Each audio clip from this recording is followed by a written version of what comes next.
Hi friends, నేను ఈరోజు ఈ క్లాస్లో మీకు డిజైన్ నెక్ ఏ విధంగా స్టిచ్చింగ్ చేయాలి అనేది చూపిస్తున్నానండి. ముందుగా లైనింగ్ పైన మెయిన్ క్లాత్ మీద పెట్టుకొని చక్కగా ఇలా నేను కుట్టి చూపిస్తున్నాను. చూడండి, మెయిన్ క్లాత్ మీద నేను లైనింగ్ పెట్టుకున్నాను, సీదా వైపు పెట్టుకున్నాను అనమాట. సీదా వైపు పెట్టుకొని ఇలా స్టిచ్చింగ్ చేస్తున్నాను. నేను ఏ విధంగా అయితే కట్ చేసుకున్నానో అదే విధంగా నేను ఇలా స్టిచ్చింగ్ పెడుతున్నాను. డిజైన్ నెక్ అండి ఇది. తర్వాత వచ్చేసేసి డబుల్ స్టిచ్చింగ్కి పెట్టుకుంటున్నాను నేను ఇక్కడ.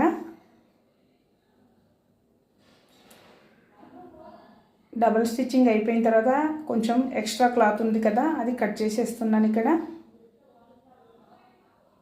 కట్ చేసిన తర్వాత అక్కడక్కడ కటింగ్ ఇచ్చుకోవాలండి, ఎందుకంటే రౌండ్ ఉంది కాబట్టి తిరగదు.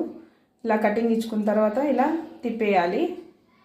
లైనింగ్ లోపలికి తిప్పాలి, మెయిన్ క్లాత్ పైన పెట్టుకోవాలి.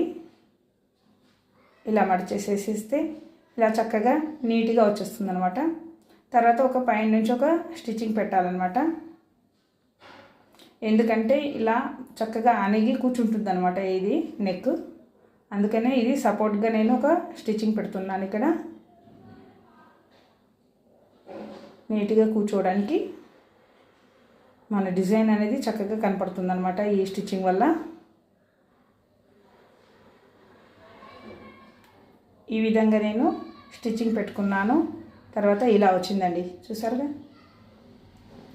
ఇప్పుడు దీని మీద నేను ఒక లేస్ని పెడతాను. శారీలో వచ్చిన క్లాత్ని తీసుకొని లేస్ పెడతాను ఇక్కడ.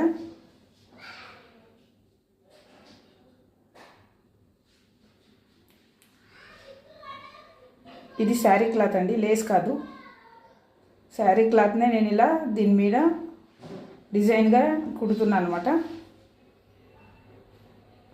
ఇలా మడుచుకుంటూ ఎక్స్ట్రా ఎక్కడైనా ఉంటే కొంచెం లోపలికి నెడుతూ ఇక్కడ స్టిచ్చింగ్ చేశాను.